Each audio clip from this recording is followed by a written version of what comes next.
All right, so our friend Logan Ury, she's a behavioral scientist turned dating coach. And according to the analytics on this podcast, 93% of you listeners, you're men. And a lot of you are young. And according to the data, a lot of you are also single.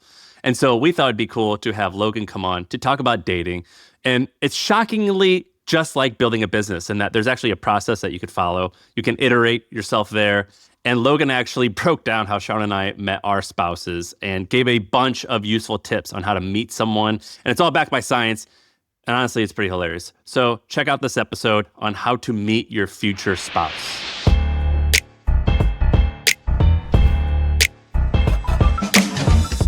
All right, Logan is a behavioral scientist. I know you, Logan, as just my good friend, but you also had a book called How Not to Die Alone. And now you're on this tear where you've become a little bit of an expert when it comes to dating, but also with masculinity.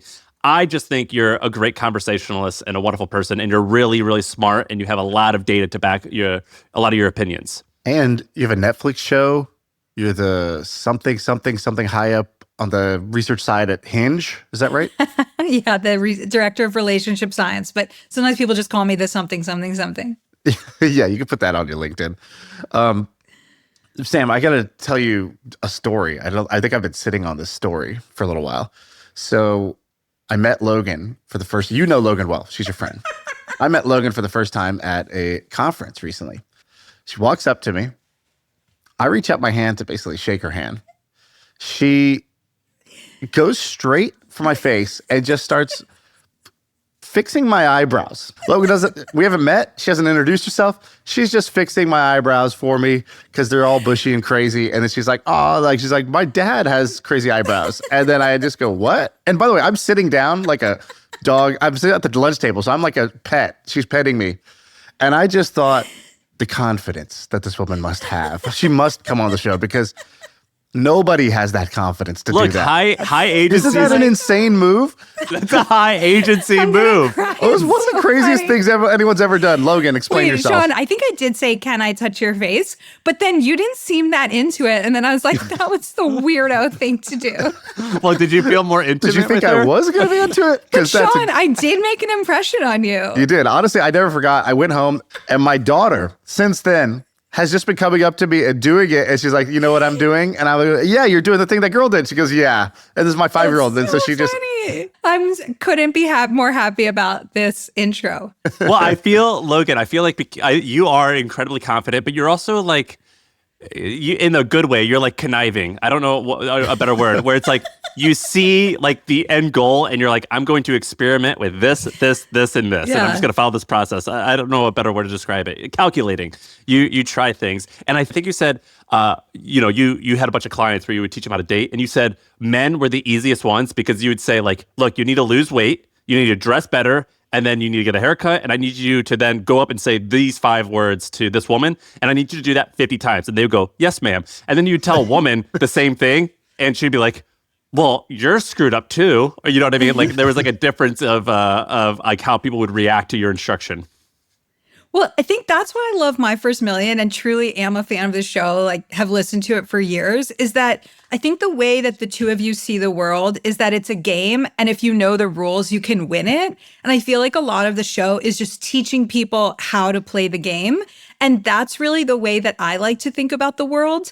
And so many times I'll be like, okay, if Sam was on my shoulder, like, what would he say? Or Sam, I'll ask you specifically for your advice on things, because I think you sort of just like smile your way through life and are like, yeah, I could figure that out. Oh, I need to get 30,000 followers on Instagram. Like, duh, just do some like shirtless cold plunging videos.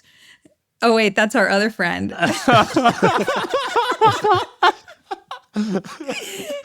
But that's how subtweet. Yeah, we're talking about Sahil Blue, but that's how you live, and I think that's interesting. I think it's interesting also because we have, I think like we looked at our analytics the other day, 93% of our listeners are men, and like the majority of them are young men, and they look at dating like this impossible thing, but they look at like engineering or building up businesses as very like systematic and process oriented. It's kind of the same thing though. Totally, yes. And this is why I'm so excited to talk to the MFM audience, because I really feel like I can help them with dating. Because the way that I think about it is dating is a skill. So we're born knowing how to love. We have these natural instincts, but nobody teaches you how to date. And dating is actually pretty new in the span of human history. So think about how people used to get married. So maybe your parcel of land touched somebody else's parcel of land. So your dads would marry you off so that they would be combined. Or it was about economic institutions. But now, starting in around 1800s, people started dating on their own and creating these partnerships. And so we don't know how to date. We don't know how to pick a partner for ourselves. And I think a lot of people are failing at it. And so that's why I'm here to really help people understand that dating is a skill and you can get better at it. All right, so I've built a few companies that have made a few $1 million a year, and I've built 2 companies that have made tens of millions of dollars a year. And so I have a little bit of experience launching, building, creating new things. And I actually don't come up with a lot of original ideas. Instead, what I'm really, really good at, what my skill set is researching different ideas, different gaps in the market, and reverse engineering companies. And I didn't invent this, by the way. We had this guy, Brad Jacobs. We talked about him on the podcast. He started like 4 or 5 different publicly traded companies worth tens of billions of dollars each. He actually is the one who I learned how to do this from. And so with the team at HubSpot, we put together all of my research tactics, frameworks, techniques on spotting different opportunities in the market, reverse engineering companies, and figuring out exactly where opportunities are versus just coming up with a random silly idea and throwing it against the wall and hoping that it sticks. And so if you want to see my framework, you can check it out. The link is below in the YouTube description. So give us like, I don't know, start with something here. So what's the first interesting thing that you think is less understood or misunderstood? Great. Yes. I've been thinking about your audience really as a lot of maximizers. So people who might feel like they want to find the perfect partner. And so they're going to keep searching and searching until they find that person. And I too am a maximizer. It would take me months to even buy an espresso machine. And so that's even worse when it comes to people finding a partner. But the mistake that a lot of people make, especially the MFM maximizer audience, is that they search for too long. And so what happens is that they think, okay, well, I want to find a partner who's the hotness of this girl and the ambition of this girl and the family background of this girl, and I'm just going to keep searching until I find that person. And what they don't understand is that there's diminishing returns over time. And so there's this concept called the secretary problem. Have you heard of it? Yeah, I'm using it right now to search for an apartment. Perfect. Okay, so this comes from a line of mathematical inquiry called optimal stop theory, which is how long should you search and when should you stop? So imagine that you're hiring a secretary and there's 100 candidates. You have to go through them one at a time. After each one, you have to say yes or no, and you can't go back. So at what point should you stop? So what they say is you should go through the first 37 people and say who was the single best candidate of those 37. And that person now becomes your benchmark. The next time that you find someone as good or better than that person, hire them. So the idea is you don't want to go too long because then all the good people might be in the past, but you don't want to go too short because you don't know the pool. And so 37% is approximately the right amount of time. So how do you apply that to dating? So imagine, hypothetically, you're going to date from ages 18 to 40. What is this 37% mark? It's about 26.1 years old.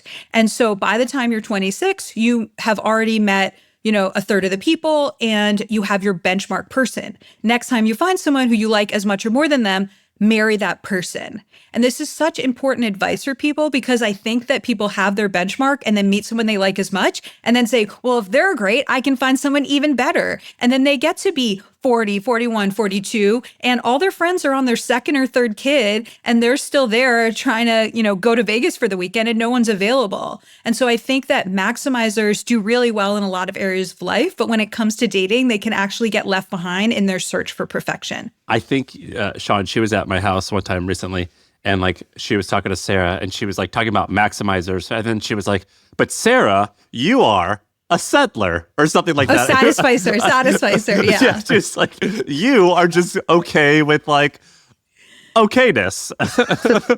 As we can first see. of all, Sam and I are both obsessed with Sarah. She is wonderful. So it's not an insult at all. And actually, the research shows that between maximizers and satisficers are often happier because it's not that they settle or have a low bar. It's that when they find something that meets their bar, they just buy it or accept it or move in, whatever the matter is. And so maximizers, it takes them longer to make a decision. And once they make it, they question it. And satisficers know what they want. And then when they find it, they're happy with it. And so I think Sarah really is a happy satisficer.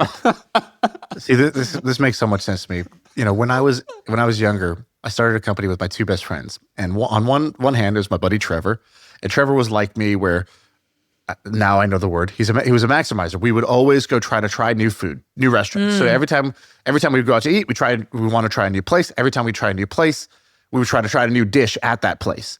And the reality is that when you do that, you have a lot of unsatisfying lunches, right? Because you try a bunch of stuff that you don't actually like, and you're just kind of hunting for the satisfying feeling of once in a while finding something great. And our other buddy, he would just eat Qdoba all the time. And Qdoba is like aggressively mediocre. And so one day he was like, yeah, I'll never try as many foods as you, but I'll be happier every day for lunch. And it kind of stuck with me. It's like, oh, wow, there really are two different approaches for life. I'm not sure which one's better objectively, but there's definitely a better for me and a better for him. You know what I mean?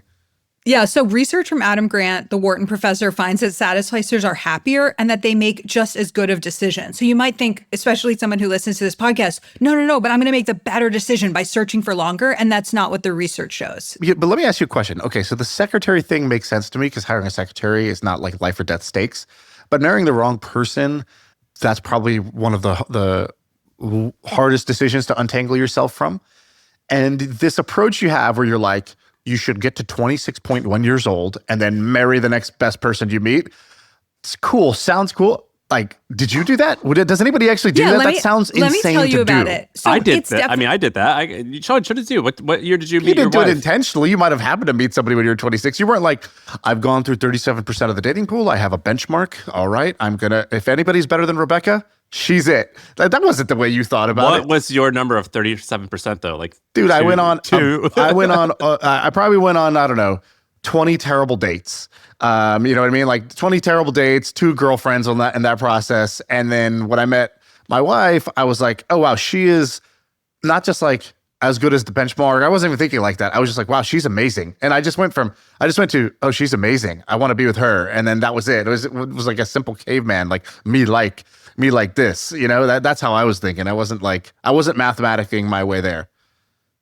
So I'll respond to that, which is that people definitely get tripped up in what you just asked about, which is like, wait, I'm way past 26.1. Like, have I ruined it? It sounds very mathematical, but it's meant to be a metaphor. The idea is that you likely have already met someone who would have been a great partner. Next time you find someone who you like as much, commit to that person. Don't keep searching. So the 18 to 40 as the equivalent of the secretary problem, like this is very hypothetical. It's like no one knows how long they'll be single for. And so the point is just that when you've met a bunch of people and you've sort of gotten a sense of your attractiveness in the market and what the people are like and where you live, that when you find someone great, commit to them. And I'm very happy to talk about this with both of you because both of you are married with kids. And there was a version of you that could have said, I'm going to wait until I'm peak fitness and peak wealth and then find the best possible person I could find at that point. But instead, you found people when you were a bit younger, when you didn't reach the level of success you're at today, and that person's been on the journey with you.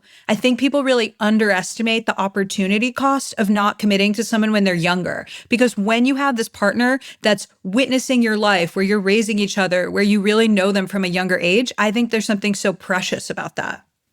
Yeah, that's definitely true. Now, the thing you just described, it's like I have a batch of friends in my head. I'm not going to name them, but I can. What would the batch being? What, wealthy single guys? Yeah, but basically the kind of like they're still looking, and it's like you found a lot, but you're still not committing, right? So they're becoming 37, 41, 44, and they're just exactly not committing, and it's sort of like I think they need to think more like the secretary. I call them Peter Pans. They're Peter Pans. Exactly. Mm-hmm. A little bit commitment phobic, a little bit like maximizer, like is there something better out there? They might even be in a relationship. They're neither in, all the way in nor all the way out. Okay, so I've definitely seen that. On the other hand, there's a group of people who I feel like they might get to 26 and they have not actually gone through 37% of the dating pool because they're just not putting up numbers. They're very low volume interactions with with the other sex. And I think there's a bunch of studies about this right now, how like, X percent of men under the age of 30 haven't even asked anyone out, or they're just like sort of haven't dated in years or things like that. So what about that side of the barbell, the problem? What's your kind of take or what have you learned for that group of people? Yeah, that's a great segue if we want to talk about what's happening with modern men, which is a topic that I'm pursuing and that I'm really passionate about. And so it just reminds me, Shaan, of this story where I was doing this Valentine's Day thing for Good Morning America, and I was talking to one of the participants, and I was like, how many dates you go on? This is like a really good looking guy. And he's like, well, at night, I think I could either edit videos, which will help me achieve my career goals for YouTube, or I can go on a date that might be bad. So I choose editing the videos. Right. And I was like, I am terrified about society. Like this guy who should be out there killing it is like, well, my YouTube views are more of a sure thing. So anyway, I think we have a lot of issues that we need to talk about. But what we're seeing in the data is that young men are falling behind. There's this report from the UK called the Lost Boys Report. It shows that among men in the UK, 16 through 24, 1 in 7 are NEET, which stands for not in education, employment, or training. And this number went up 40% during the pandemic for men, only 7% for women across all of these metrics.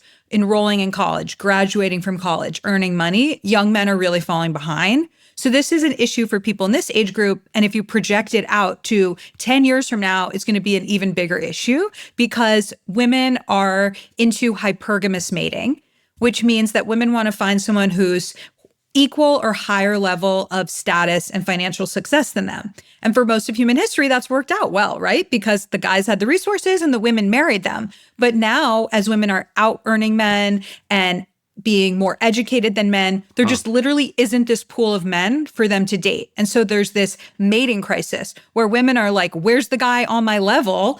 And they just aren't there. So right now, 60% of enrollment in college is women. Soon it's going to be 2/3. So what that means is that when it's 2/3 women, half of those women won't have an equivalent guy with a college degree. So you really have an issue where women want a certain type of guy and that guy doesn't exist. And I'm already seeing this. So many of my friends are attractive, confident, successful women in their late 30s, early 40s. They're just not dating. There just aren't guys. I live in the Bay Area. You know who's available to them? Polyamorous guys who are like, yeah, you can have 1/3 of me.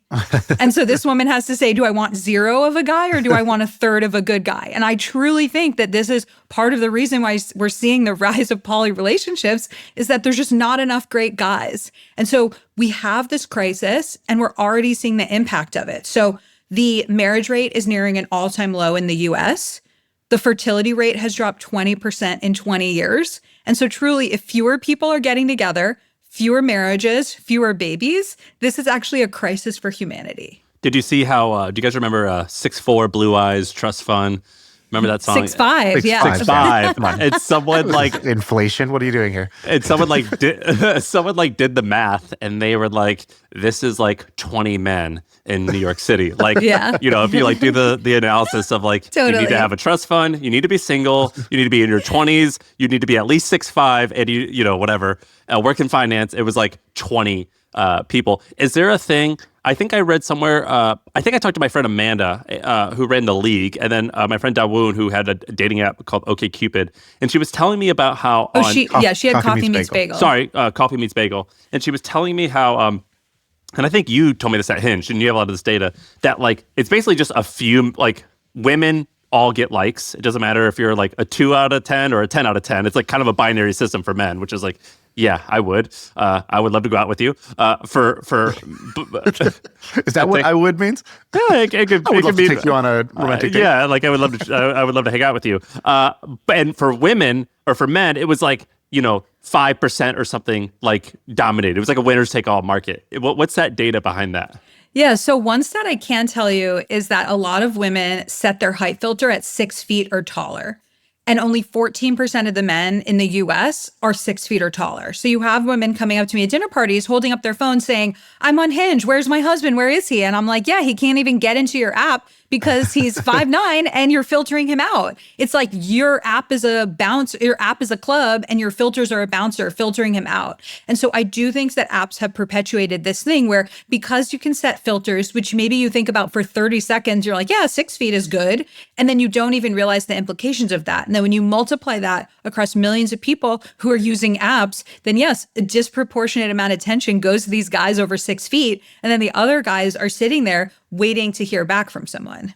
I used to set my filter to like a really tall woman because I wanted to increase my odds. You know, like have you ever seen, Shaan, have you ever seen like increase the back your odds of what? Like making a basketball player? That and meeting someone. Have you ever seen like the back end of like a woman's app? Oh, you were like, I'll go fishing over here. Yes. There's not a lot of people over here. Yeah, like there's not a lot of people who set their default to 5'10" for a woman. Have you ever seen the back? Like, have you ever seen a woman? I haven't dated in 10 plus years, but have you ever seen like Tinder? Like every person she clicks on is a yes. Oh, like when they swipe right, it's a match. But for guys, you're like swipe, no match. It's basically a match 100% of the time, Logan, isn't it? No, it totally depends on who the woman is. And it also, that's not exactly how the algorithm works because they don't only show you people who have already said yes to you. So it wouldn't be like that. But I think like certainly for certain women, they get so many more people interested in them than they could ever go through. And then I would swipe yes on literally everyone. I would do 100. Okay, Sam, we know. Sam, we know you know hot women. You we could get just it. put your status as like, listen, if you're seeing me, I'm interested. Yeah, and I would get no yeses, like none. So, yeah, dude. When I was on a dating app, it was brutal. But that was like, I was so old that like it's back in the day when you had to handwrite messages to each person. There was no swiping. And when I was on OkCupid, handwrite. Yeah. So Carrier let's pigeon. play a game. Yeah. Let's start with I'm a guy on the dating app, and then we're gonna do I'm a girl on the dating app. What are the simple things I should be doing differently to increase my odds of success? And you're the director of relationship science at Hinge, so if anyone should know, it's you. Great. Yeah. I'm actually going to answer that by saying like what everyone should be doing. And then I have specific like guy things. Okay. So let's just talk really quickly about a great profile. So your profile is far and beyond the thing that matters the most because it's like you were buying a billboard on the 101 in the Bay Area. Like, what are you going to put on that expensive billboard? So you want to have a really good first photo that clearly shows your face, no filters, no sunglasses, and you should invest in a good photo. It doesn't have to be a professional photo, but people want to see what you look like. And honestly, the quality of male profiles is so low that if you just follow these instructions, you're going to be better off than 90% of guys. Are you talking like it's like you're dressed up? Is it casual, dog? It doesn't have to be dressed up, but it's like good lighting. Maybe have a friend take it in portrait mode. It should not be like inside, grainy, anything like that. Have you ever just asked a friend to take a photo of you with good lighting? I have never done that in my life. So like, that's why you need female friends. Dude, I'd rather go to the dentist than ask a friend to take a picture of me. That's so funny. So, okay, at some point, your mom takes a good picture of you and you upload it. Then you want one picture of you with your friends because we need to see that you have a social life. It could be friends or family. Do you know this meme from a long time ago of like 10 white guys at a baseball game and each of them is like popping their head out a little bit more? Yeah. It's like you don't want a photo where you all look the same, but we should be able to see like this is what your life is like. Then one of you doing an activity that you like. Maybe you're into hiking, cooking. I know this probably seems so awkward for guys. Like, how am I going to get these photos? But it really does matter. I heard this story about when this woman saw this guy's app profile and it was like all Burning Man pictures. And she's like, I'm not into Burning Man at all. And then she swiped left. And then a few years later, she met him and she really liked him. And now they're married. And when they talked about it, he's like, oh yeah, I only went to Burning Man once. I didn't like it, but those were the only photos I had. Right.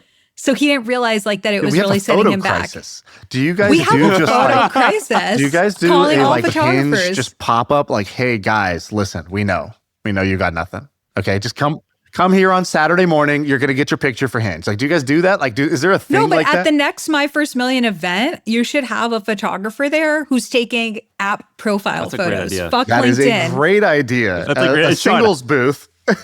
How many photos? Like, what's the ratio of photos that you have of you and your children versus your wife and your children? Because I know at my house, Sarah is always the one taking the pictures, and I would not in a million years pull out my phone and be like, here, let me capture this for you. Yeah, well, she asks like all the time for me, like, "Hey, take this picture," and I'm like, That's "Oh God, so okay, funny. fine." That's like my main feedback from my husband. You don't take enough pictures of me with my daughter. It's so funny. Sarah's like, I have no photos of me and our baby. Like, can you please start taking more photos? Yes, seriously. Men just don't do it. So you're saying profile matters the most. Get your hero shot, which is you. You can see your face. Good lighting, great. Activity picture, great. You and your friends, but not you and 5 identical friends. Perfect. Like you got to have some diversity here.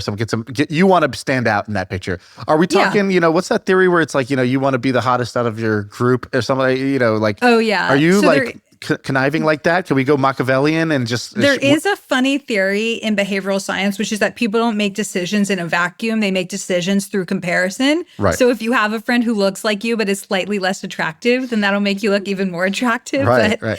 I wouldn't say I've tried that in the wild, but there is some data to back that up. All right, so call dude, over in college, a bunch we of my had an ugly friend. friends. We even told him, we were like, "You're the ugly friend, dude. You just got to come." It was like, dude, either I'm at the bottom or I'm going to the middle. And guess what? Chaos is a ladder, baby. You're going to the bottom. I'm in the middle now. And then on Hinge, there's these prompts that you fill out, which are icebreakers. And I really feel like this is a chance for a lot of guys to shine because so many of the profiles I look at are just pretty weak here. So you want to have a mixture of humor and vulnerability. So you can be funny, you can be sarcastic, you can give your hot takes, but then also have some where you show that you also have a heart and you're not just silly. And Hinge now has this AI profile feedback tool, which will say something like, go deeper, or say a little bit more. And so you can just really think about what are the 3 things that I want to get across on my profile. Maybe the fact that you're family oriented, that you love the Warriors, and that you're really into cooking. Well, make sure through your profile pictures and your prompts that you're getting that across.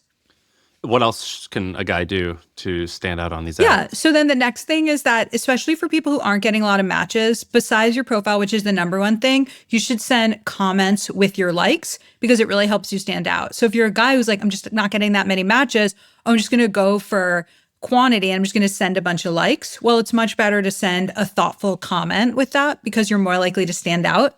Another insider tip that I've heard is that guys are often lazy and they only comment on like the first picture or the first prompt on a girl's profile. So if you actually scroll down and you comment on something lower, you have a higher chance of being more original because fewer people have just ever commented on that. And how do you comment without being just like totally thirsty or just lame? So what's a good comment versus bad comment there?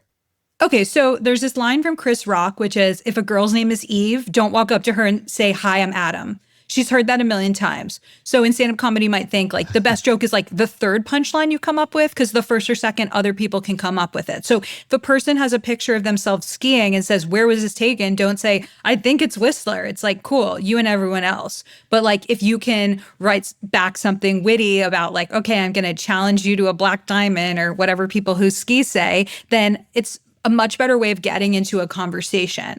And so really, you're trying to show your value here. You're trying to show your level of wit and humor. And you don't have to overthink it, but just what is a way to get into a conversation with someone, especially something that not every other guy has already said.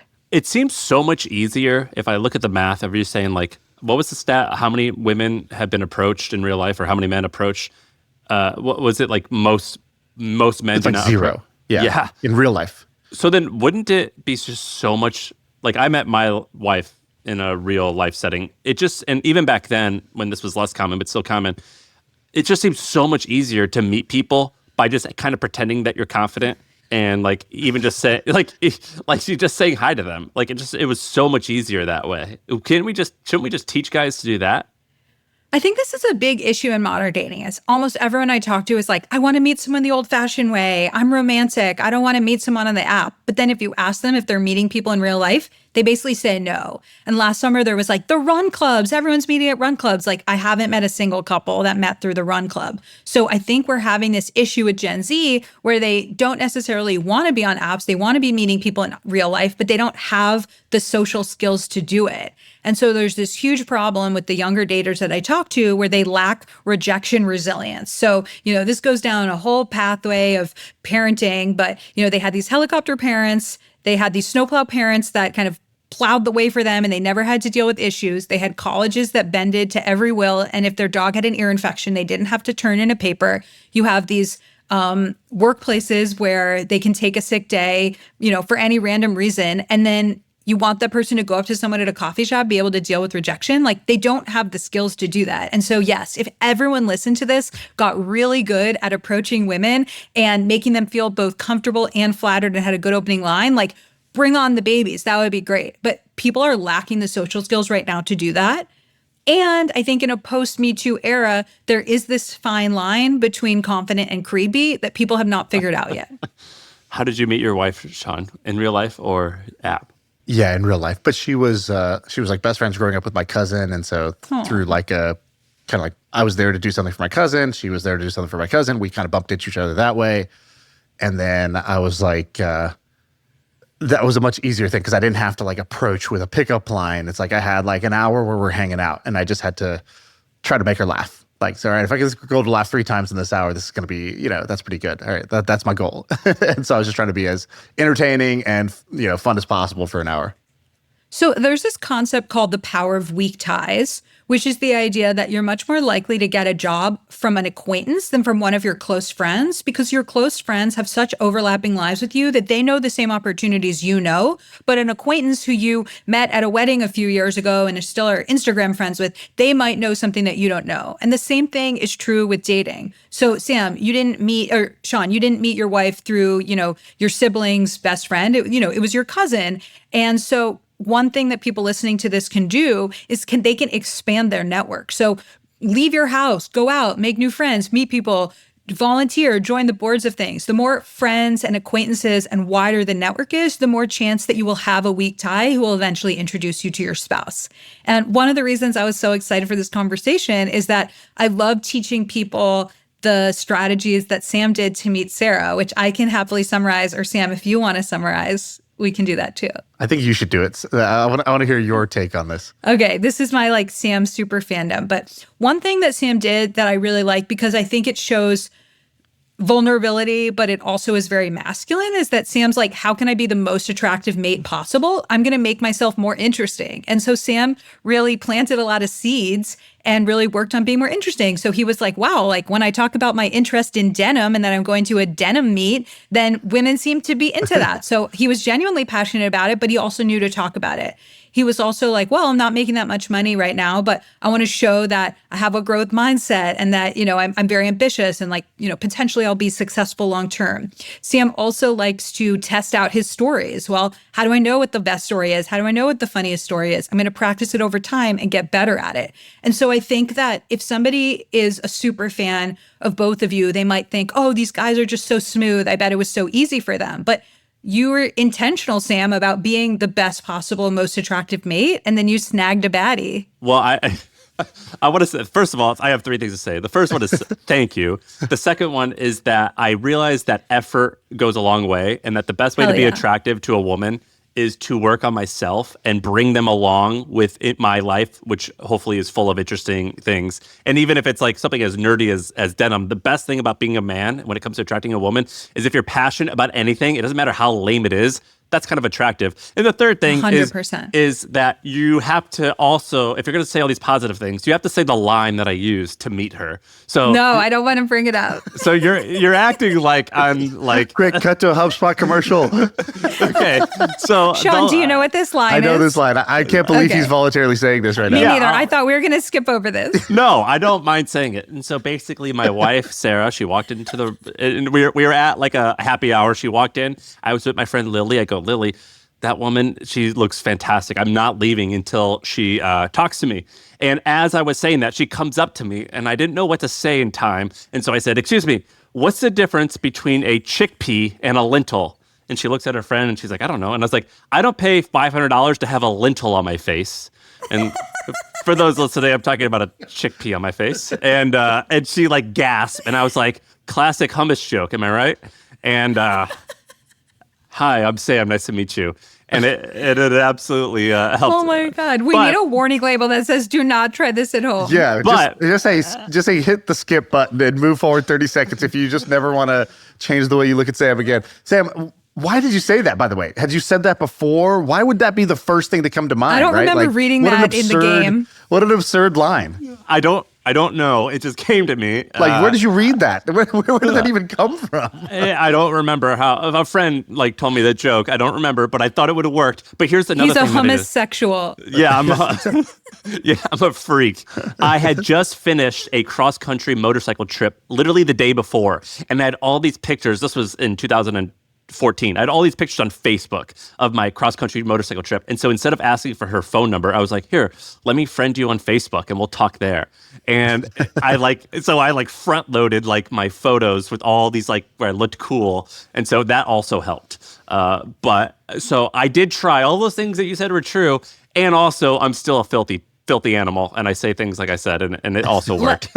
Let me give the post-game analysis of that. So I wouldn't recommend that line because I think it could definitely be misinterpreted, but at least you had the guts to say something. Misinterpreted? I think it'd be interpreted perfectly. It's true. I mean, Sarah knew what she was signing up for. I feel like you're consistent. Yeah. But I think, so feels like a very of the moment thing, which is that if you just sit at home waiting for the perfect line, then you'll never approach someone. Sam did not have the perfect line, but he just said something and it made an impression. And I feel like what you said about effort is exactly right. And so in a lot of the research I've been doing this year about how men and women are becoming increasingly polarized, right? So women are way more liberal than men right now in how they voted. People used to vote across racial lines, and now they're actually voting across gender lines. For the first time in history, men in the US are more religious. They're more likely to go to church than women. And we're just seeing that men and women are really being polarized. So how do we actually get people to connect and create these couples, have babies, etc.? So one thing through my research is that men think, oh, women expect me to be perfect. I have to be tall, financially successful, all these things. What the women are saying is like, we just want you to put some effort in. Just remember my coffee order. Know the name of my best friend at work. And I feel like effort is just underappreciated. And as I said, if you have a good profile that's a 7 out of 10, you're still way ahead of a lot of the guys out there. And so I think when it comes to the basic things that men can do, here's a list of a few of them. So a lot of women say to me, I go on dates that are ZQ, 0 questions. They ask the guy tons of questions and the guys didn't ask them a single question.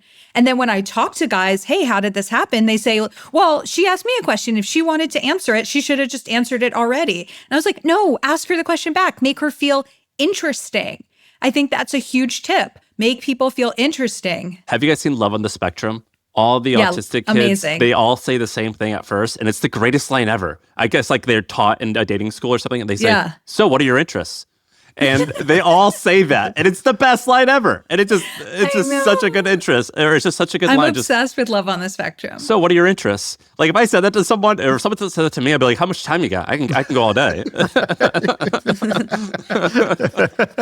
So I think this goes back to like the Dale Carnegie stuff, but be interested, not interesting. People think I have to have the best stories. I have to have the Facebook photos of my motorcycle trip. No, you know what people actually want to do? They want to talk about themselves.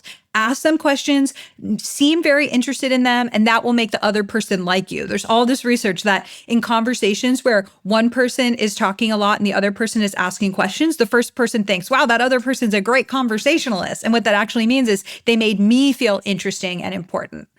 And so I think that there's so much that men can do just by asking questions, asking follow-up questions, seeming really interested in somebody, and remembering stuff. If a girl says on a date, I have a big project that's due on Tuesday, then text her Monday night or Tuesday morning and say, how did that go? These little things go so far.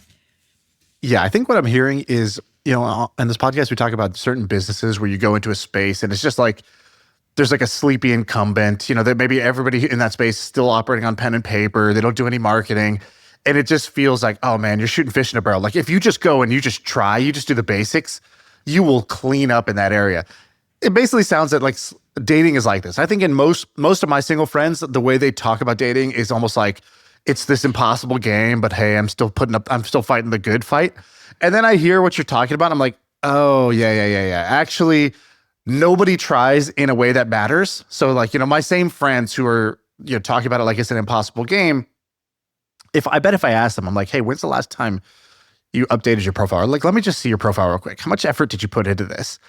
And it's like, yo, this is the this is your landing page. This is what everybody is seeing. This is how they're making their decisions. And you put 14 minutes of work into it when you were signing up, just speeding through to get on the app, and then you never really touched it again. Well, that's the problem, right? Like, you're just not investing the effort in the simple things that are going to make a difference. And everything you said, like, even if you just throw out any of the specifics, it's not about the good lighting, or it's not about the photo with the friends and whatever. It's literally like, try on the things that matter. Sounds like, the biggest takeaway, and that most people are either not trying, or they're trying on the things that don't matter. They're trying in things that, like, they're spending a lot of time swiping, but that's not the thing that's going to help you actually find somebody. Yes, Shaan, I love your ability to really summarize and bring out the most important points. And I think try on the things that matter is an incredible headline for this, because yes, if you are taller, will you have an advantage on the app? 100%. That is a bias that is baked into these filters. But if you just give up because you're not over 6 feet tall, then that's a choice that you're making. Why not have a better profile? Why not have a friend take pictures of you, even if it's, more embarrassing or painful than going to the dentist? Why not send comments with likes? If you really are serious about finding someone, then there are just basic things that you can do that will set you ahead of most other men. Right. And you only need one, which is my favorite thing about a lot of the best things in life, like, business success. I failed for 9 years, and then I had one, and all of a sudden I was a millionaire. It's like, I only needed one. Like, I didn't need all of these to work. I needed one to work. Same thing with dating. You only need one to work, really, to make it work. But it definitely helps to put up numbers, though. I think, like, I remember dating, and I was like, when it rains, it pours. Like, I remember when I was able to get one person interested in me, I would be more confident, and then I'd go after more and more and more. And I was like, I'm killing it. And I'm like, why didn't I do this earlier? But it's hard. To get over that first one is really hard. Like, the rejection. And Sam, you also knew where to stop, because there's a version where you were like, if I can get Sarah, who else can I get? And instead you were like, I could get Sarah? Like, hell yeah, this is my wife. Logan, you have this thing called date like a scientist. What does that mean? Yes, I definitely think that this is sort of the My First Million approach to dating. So date like a scientist just means be willing to run experiments and see what works. So if the business equivalent is throwing up a landing page or running some Google ads, then that's what this is in dating. So let's say that I'm coaching a guy and he says, okay, well, I need a woman who has a graduate degree. Then I'll say, okay, date like a scientist, date someone without graduate degrees. Maybe what you're actually looking for is someone who's intellectually curious, and you're using a graduate degree as a proxy for that. Let's just have you date other types of people and see what happens. I do this for women around dating guys who have a different job than they expected or are shorter than they expected. And so the whole point is that as we get older, we get clearer and clearer on what we think we want in a relationship. And I have people that walk into my office and say, here's a spreadsheet of all the women I've dated over the last 10 years, and I know exactly what I want. I want a 5'7" skinny redhead who's Jewish and plays tennis. And I'm like, I think you're wrong. I think that's what you think you want, but let's actually test and see who actually makes you happy long term. And so date like a scientist is being willing to run experiments, being proven right or wrong, and actually get clearer on who's going to make you happy long term instead of assuming that you know. Is there any signs of, like, a lot of my friends are Indian, and their parents had arranged marriages, and many of them are just lovely couples, and they're very happy. And I've always thought life's a lot better when you have less choice.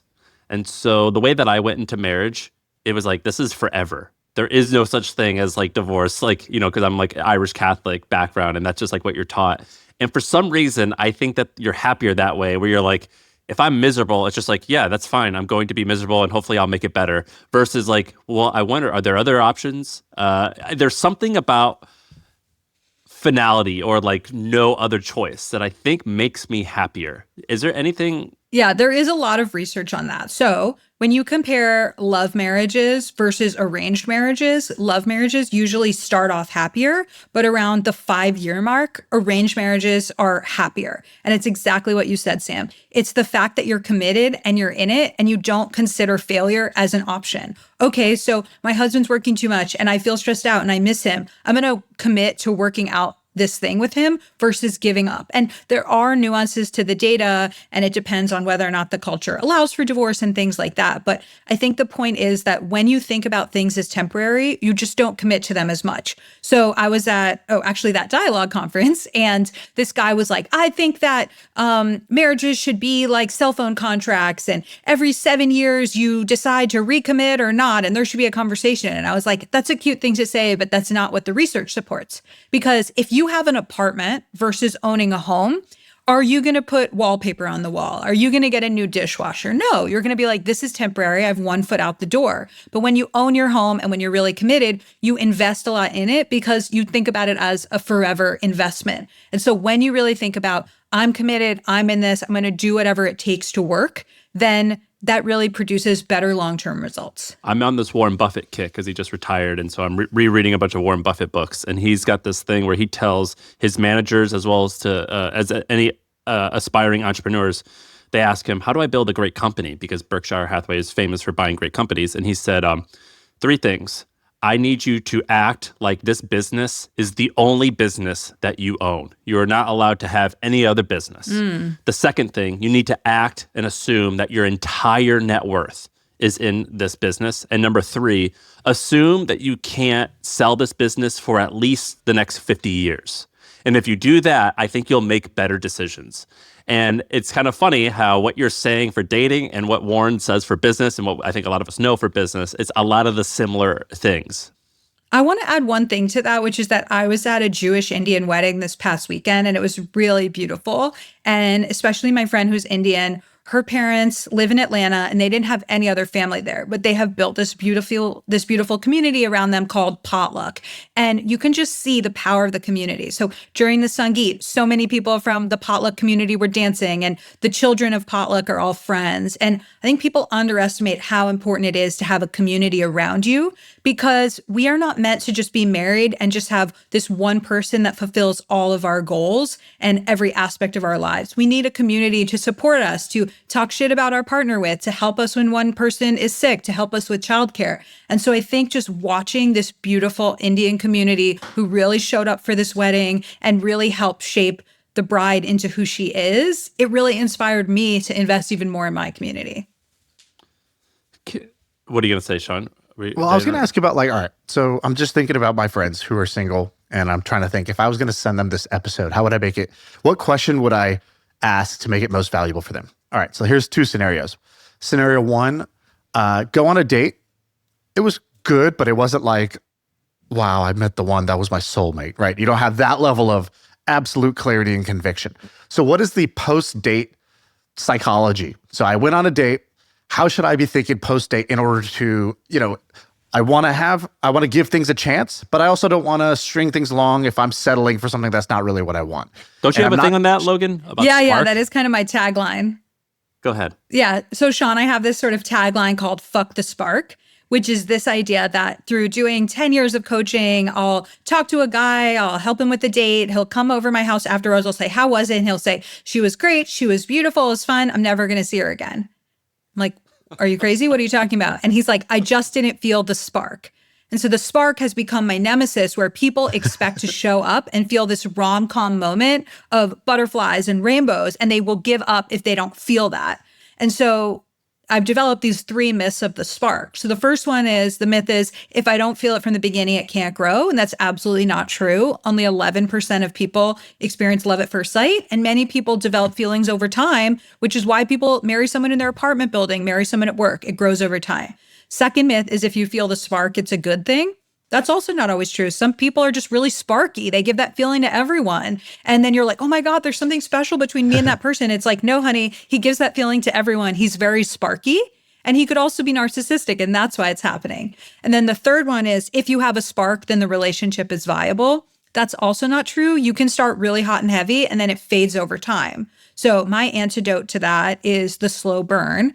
And I feel like I married the slow burn, and Sam can attest to that, where I don't think my husband is the most charming person you'll ever meet, but he's really smart. He's really funny, but he takes time to warm up. And so I feel like by giving him more time, I found this amazing lottery pick, and I feel like I won the lottery. But if I had just been looking for the sparkiest person, we wouldn't have wound up together. And so I think if you feel zero attraction, especially for men, don't go on the second date. It's not going to go from 0 to something.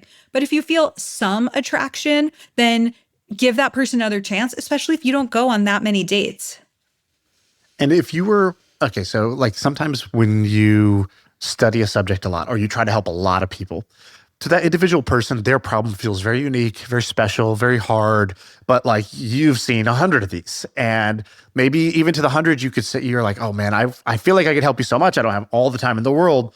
but there's almost this like, if I could just shake you and get you to like either do one thing or understand one thing or take on one mindset, what's the one that if you could just like shake people and be like, all right, that's like, they got that, and then that will have all these positive benefits. I don't know if it's different for men and women, that you run into, but like, what's the advice you just want to shake somebody and just be like, if you just really internalize this or did this action, it would really change your game? We talked about fuck the spark. We talked about date like a scientist. So the last one left for this is my concept called the 3 dating tendencies, and people can take the quiz on my website, and it tells you which tendency you are. And this really helps people have language for what's going on with them. And so I just took it, by the way. You want me to tell you my results? I assume that you're a maximizer. I scored equally high on hesitator and maximizer tendencies. That's so funny. Okay, let me explain what all of those are. Well, I mean, it's obviously kind of like I'm not dating. So like I just kind of had like tried to put myself back in the mindset of like, 24-year-old me. And it says who you are as a hesitator. You don't think you're ready for dating because you're not the person you want to be yet. You hold yourself to a high standard. You want to be completely ready before you start a new project, and the same goes for dating. Your motto as a hesitator, I'll wait till I'm a catch. And who you are and then maximizer is you love doing research, exploring your options, turning over every stone until you're confident you found the right one. You make decisions carefully, and you want to be 100% certain before you make your choice. Your motto as a maximizer is why settle? And then it gives you like advice on how to kind of operate knowing that that's your tendencies. Right. And the last one is the romanticizer, which men do tend to score lower on this, but basically someone who's obsessed with the we met story. I want to find my soulmate. I'll know it when I see it. And they're so focused on kind of the rom-com element that they ignore a lot of great potential partners, or when they actually hit a bump in the road, instead of thinking I'll have a work it out mindset and I'll work through it, they actually think, well, if it was my soulmate, then we wouldn't have issues, and they end the relationship. And I think having this language is very helpful for people, because I get emails from men all the time that are like, I'm a hesitator, I'm not putting myself out there. And I'm like, great, you just need to go from 0 to 1. You just need to be on dates. And for maximizer, my advice is what I said at the beginning of the episode, which is understand that you can keep searching forever to find the perfect person, but you'll miss out on choosing someone great and building something together. What's going to happen in like 10 years, 15 years, 20 years with a lot of the kids who are 25 right now and 20 years old? The fact, like, it's pretty crazy that you're saying, I mean, we already know this, that most women want someone who's above them or like who provides. But amongst like my company, and I don't know about you, Shaan, the women are kicking the dudes' asses. Mm-hmm. Like, if you take like a man and a woman who are both 25, the 25-year-old woman is a better employee. Like, she's typically like for example, we had an event the other day, and like the women dressed wonderfully. Like, they looked presentable, and the men I had to pull aside. I'd be like, dude, you got to like dress nicer at these things and at least tuck your t-shirt in. And like the men typically ask for more money but are less good at their job.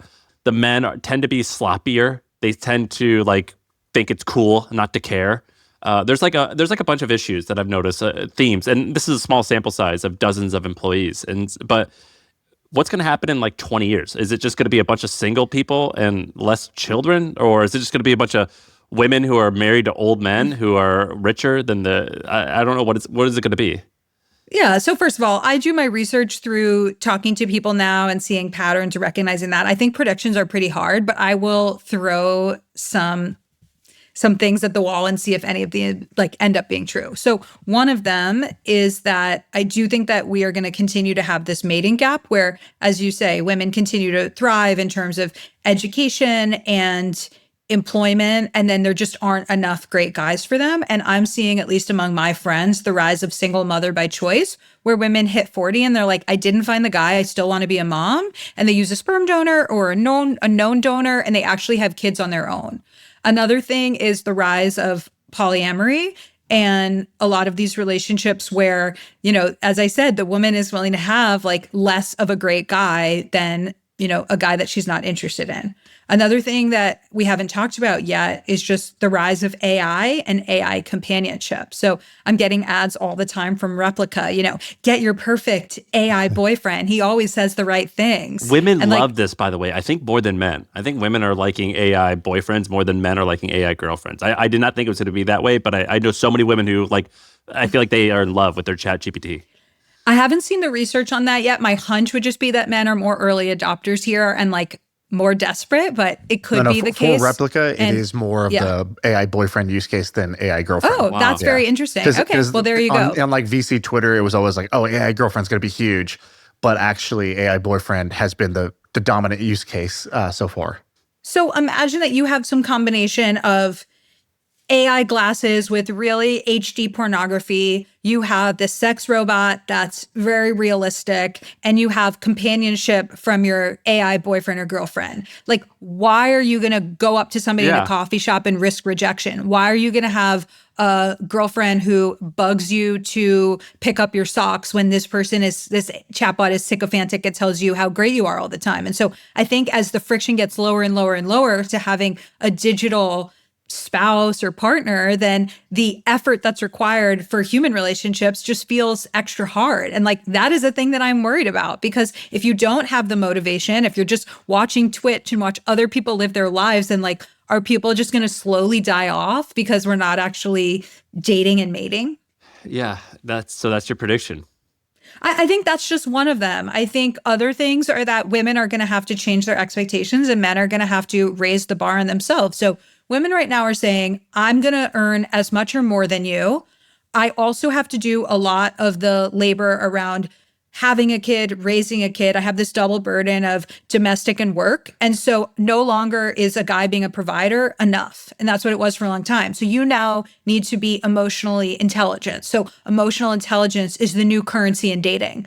But guys were not raised to do that. They were not told how to be emotionally intelligent. They were basically told from a young age, be successful, be a provider, make money. And now the game has changed and they're caught without those skills. Plus, we have the other side of it is that when they are vulnerable, women are like, oh no, you seem weak. I'm turned off by that. So I think that the genders are overlapping more, where women have to be more masculine in the workplace, men have to be more feminine in relationships. And some of that blurring is making dating worse and it's making relationships more confusing.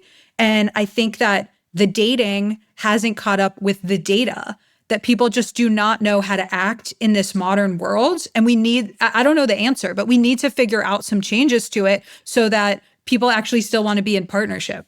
I am so thankful that I don't have to deal with this bullshit. Oh my God. Bring me back to the 60s where I worked with asbestos and I had a high, the average lifespan was 66 years old and I smoked a pack of cigs a day, because this sounds really hard. You remember when there was that like huge tsunami in like Southeast Asia? I don't know if you know this, Sam. I was there the day before it hit and we happened to leave. And then the next day we turned on the TV and our hotel was floating in the ocean. I feel a little bit like that. I'm like, wow, we got out of there. I'm really glad I got out of there, because all these shifts are sort of headwinds. None of the things you described is a tailwind that's making it easier. But easy might not be the only criteria here, because the way you're describing dating is that dating is a skill, and it's an endeavor, just like any of your other endeavors. It's going to take some effort. It's going to take some rejection. It's going to take some resilience. And it's going to take you leveling up your skill if you want to be successful at it, right? Just like in business. You can't just go into business and be like, cool, I will face no obstacles, no rejections. I will not get knocked down. And my skills from day one are good enough for me to win. Like, that's just not how it goes. So if I wanted to level up my skills, and it sounds like you've mentioned a couple of them. You talked about like emotional intelligence. You talked about conversationalists, like how to be interested, how to ask questions properly. Yeah. Like, if I just committed after listening to this and I was like, all right, I'm going to go level up in those. Is there like a killer book that you would recommend, or like a way to actually develop that skill? Like, what would be the fast track way to develop some of these skills besides the obvious, which is get practice? Yeah. So we talked about the idea of effort, and that effort goes a long way. And remember things, follow up with things. Women really love that. Develop your relational skills. So one thing that I'm really passionate about is men's groups. And I'm very curious to hear what you both think about this. And as I was preparing for this episode, I was like, oh, I kind of feel like maybe they'll feel like it's cringy, but I just feel like men's groups are so powerful. So a year ago, my husband joined one. Our good friend, David Clavin, started it. And it's about 6 men. They meet once a month. They go around and they each silently write down on some Post-it notes what's top of mind for them.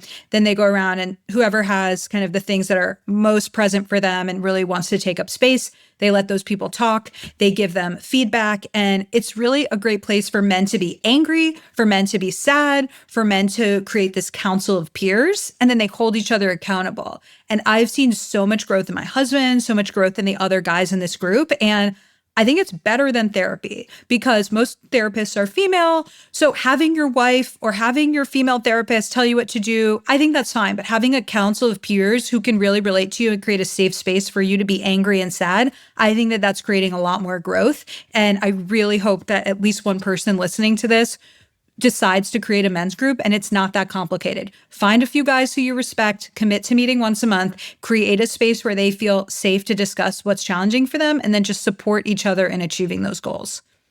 Yeah, that's great. Have you ever done one, Sam, not like business related? Like, have you ever done one that's like a actual men's group? I've done a few. Yeah, look, like the one that you and I did, or you led it, that was basically this, because we were all early in our relationships at the time, and like we were asking each other questions. But yeah, I have, and I like to make fun of it, but the reality is it's super useful and awesome, and like making fun of it like normalizes it and like makes it cool.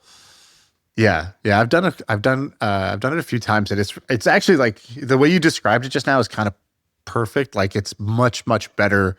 I haven't done therapy. I've done like coaching, but like we can tell. Yeah. I could imagine how someone who needs that sort of thing would feel. But in therapy, it's an intense focus on self. And I think one of the best things about these men's groups is actually it's not about you. And because it's a group, you get a lot out of it, even when you weren't the one talking, you weren't the one sharing. Because like there's so much that's either related or just taking the focus off your own problems and helping somebody out with their problems. All of a sudden you feel lighter and you're like, I didn't even do anything. I didn't even change my own situation, but I feel better.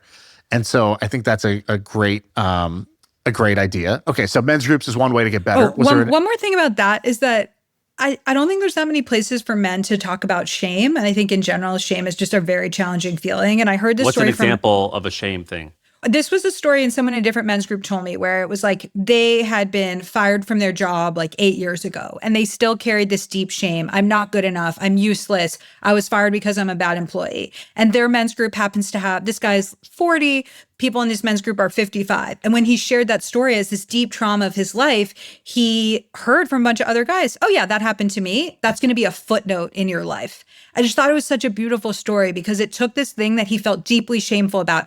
I can't provide for my family. I'm a problem. Even though it was years ago and he has a perfectly good job now, and having these older guys say to him, that happens to everyone, it doesn't matter, kind of helped him just move on. And so I think it's a thing where you can talk about the stuff that you sort of only admit to yourself or maybe don't even admit to yourself. And once you get it out there, it kind of goes away versus holding it in. And I think most men are just holding everything in. Is there anything someone can go read or watch or listen to right now? Is there anything easier you could do besides like being vulnerable and sharing and meeting people? Can I like push a button and get this result? Yeah. You need like a gateway drug, starting a men's group is not exactly the gateway drug. For like people of our generation, Shaan and I probably both did the same thing. We read the book The Game, which has so many flaws in it. But the one thing that it did do was it encouraged me to go and talk to women. And that was like my gateway drug where I'm like, oh my gosh, people will respond to me if I act nice and interested.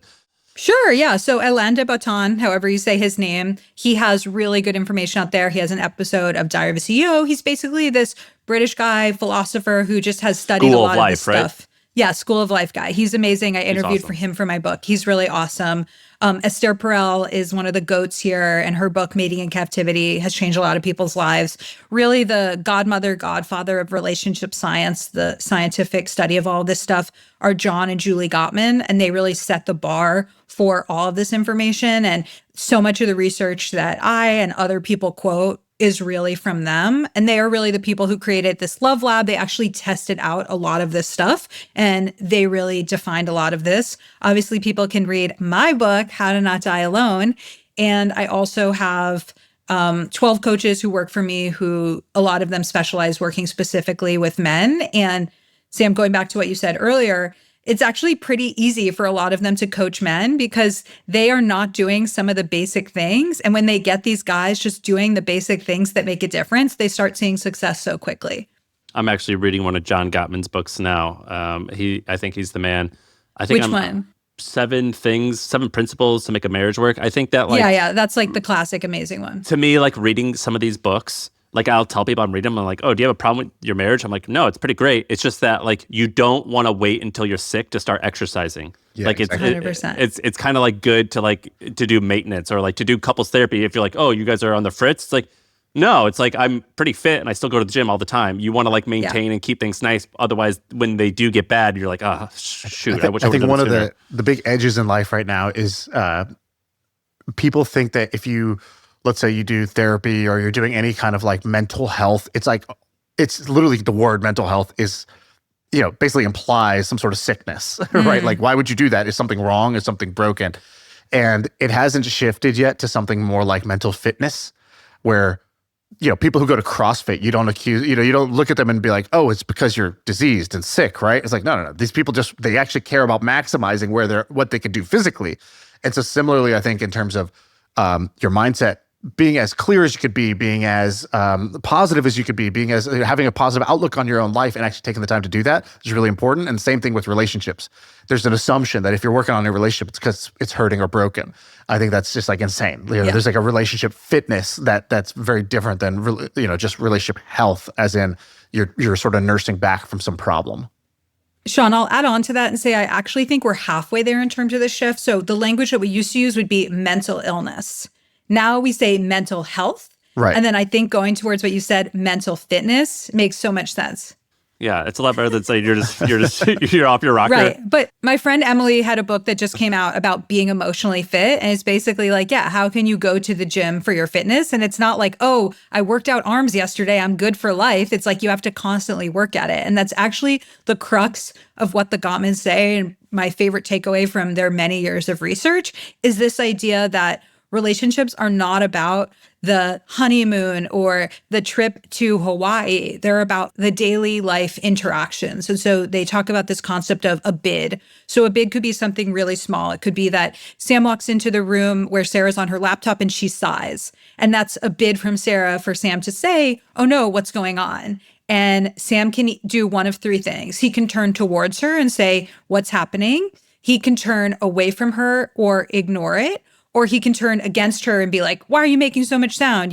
I'm on an important phone call. And so life is really about these interactions. And so successful couples that have happy, long marriages, they turn towards each other 86% of the time. And the couples that break up or are the relationship disasters, they only turn towards each other 33% of the time. So it's really about, in these small moments, how you turn towards your partner. We should actually, Shaan, do an episode on this John Gottman guy. He's kind of crazy. Like he's so great. He's elderly now, but he like has done this for probably 50 years. He's still got it.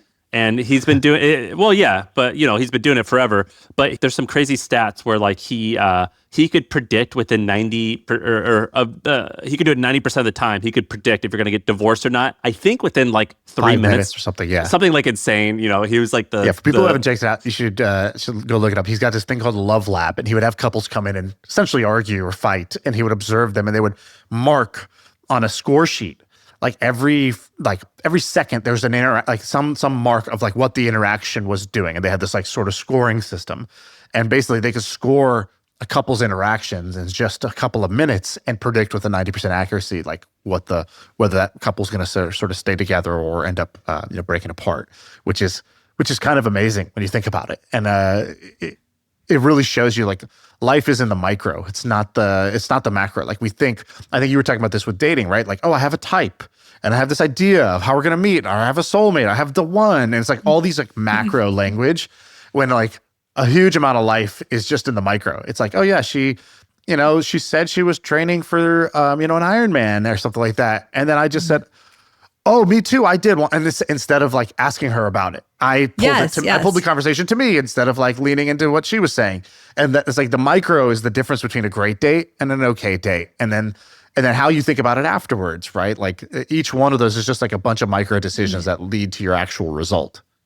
Shaan, this is, I feel like, your superpower. I feel like you're kind of like what I say, like 10 minutes worth of stuff, and then you just summarize the stuff that's worth the takeaway. It's kind of like your ChatGPT just being like, here's what she really meant. So I really appreciate that. And there's a good term for what you're talking about, which is a shift versus support response. I think a lot of people, especially men, get this wrong. So let's say a woman says, oh, I'm going to Lake Tahoe this summer. The guy's like, cool, I'm going to seem interested and add on to that by saying, I went to Lake Tahoe last summer. That's actually shifting the energy back towards yourself. What women and people in general like is when you help them go deeper and you say, how did you choose Lake Tahoe? Have you ever been there before? What are you most looking forward to? Have you ever traveled with your family before? Support responses help that person go deeper. And so you might think that they're equal, but people actually appreciate the support responses more because it shows curiosity about the other person and it makes them feel interesting. Oh, yeah, by the way, Logan, what's your deal? So you got a Netflix show, you wrote a book, it did great. You're doing stuff at Hinge, you're on this podcast. Like, you're kind of a superstar in the making here. Or maybe you already are and I'm late to the party, but like, what's your deal? Are you trying to be like the love guru? What are you trying to do? I mean, I feel pretty happy right now. It's like I made a vision board about 7 years ago. So how I met Sam's wife is that we worked together at Airbnb. We didn't even overlap that long. And I was just like, I really have this passion for dating and relationships. Everything's telling me that there's an opportunity here. People are lost and I can help them. And so I quit my job not knowing what I would do. And I sort of just from scratch created this career. And it's taken the form of a newsletter, a book, the job at Hinge, the Netflix show. I am hopefully going to have my own podcast this year. And so I'm just kind of like, how can I keep learning and how can I keep helping people find love? But I don't feel like there's like a next level that I need to get to. I kind of just want to enjoy where I am right now. And what's your, do you feel a lot of pressure? Because let's say you're a relationship coach. The stupid, like kind of layman version of me is just like, so do they have it all figured out? Like, and I know that's never the case, but like, I think there is like this weird expectation that people have, especially the further you are away from doing the work yourself, that if you're talking about this, that means you need to be like fully self-actualized in some way. And so do you feel pressure in that? And like, I guess what's your, I don't know, when did you get married? How did that go for you? I'm just curious. Sure. Yeah. So I will quote one of my mentors here. So Eli Finkel is one of the best relationship scientists in the country, and he's at Northwestern. And the dedication in his book is to my wife, Allison, who thinks it's hilarious that I'm a marriage expert. And so I kind of feel the same way. But what I will say is basically the thing that fascinates me the most, the thing that I feel like I always want to work on is the decision-making process of who do you marry. So I actually feel like I'm more of a dating expert than a marriage expert. So sometimes when people ask me about sex, I'm like, I don't know shit about sex. I'm not a sex expert. What I'm actually really good at is who you should be with and why. And so I don't feel as much pressure as someone who's putting out there a book about marriage. But I would say, like, of course I have my own issues. And of course there's moments where I'm like, oh, my husband's pretty introverted. My life would be easier if he wanted to go to this party with me. And then I just remind myself, like, here's all the things that are great about him. And I also say to myself, here's all the annoying things that are annoying about me. And by kind of like negging myself, it also helps me be more understanding of my husband. One last thing I'll say about that is that I think having a kid has changed our relationship so much for the positive, because in the past, if he did something that annoyed me, I might either say something about it or bubble it up and then it explodes later. But because I see what a great dad he is, my tank is so full with love for him that I can just let most things go. And that has been a really good development. Shaan, her husband's hilarious. And if I say anything that is too much, we can take this out. But basically, he's a vegan, like hardcore vegan, but he's shredded. And you're like, why do you, and he'll tell you he's going for the hungry wolf or hungry lion aesthetic. Hungry warrior. So he like looks hungry, but he's like trying to get after it in life. He's shredded. And he's an engineer. He works at a big AI company where he's like brilliant. And also he lost his leg recently because of cancer a couple years ago, but he like laughs about it. And he's just like a very principled, very interesting, almost strange guy in the best way. Like, he doesn't have any social media. Everything about him, you're like, that's strange. And then you start hearing his reasoning and you're like, oh, you live the right way. I'm the flawed one. He's a very funny guy. Yeah. I think that's a beautiful testament to my husband. And I think that I'm drawn to very extreme people. Like, I think that's one of the reasons why I love Sam, why I love My First Million. I think it kind of goes back to this thing of like, you can create the life that you want. You can create your own rules. You can live that way. And I've never met anyone more than my husband who doesn't care what other people think. And so it is hard to be this hardcore vegan. We went to this wedding and there was basically no food for him to eat. Well, guess what? He brings packets of Justin's peanut butter and he chugs them in the bathroom and he pre-games with Sweetgreens. Like, he just basically adapts. And I think he's very extreme. Like, yeah, he's super healthy. He works out every day. He meditates every day. He lost his leg to cancer, but a few weeks from now, he's going to be climbing in the Paraclimbing World Cup Championship. And so he's just an extreme guy who's very disciplined and has been very successful. Oh, and he's really funny. Amazing. Logan, this was great. To all you singles out there, you're welcome. You're welcome for the advice. You're welcome for the tips. Go take some photos, get some good lighting.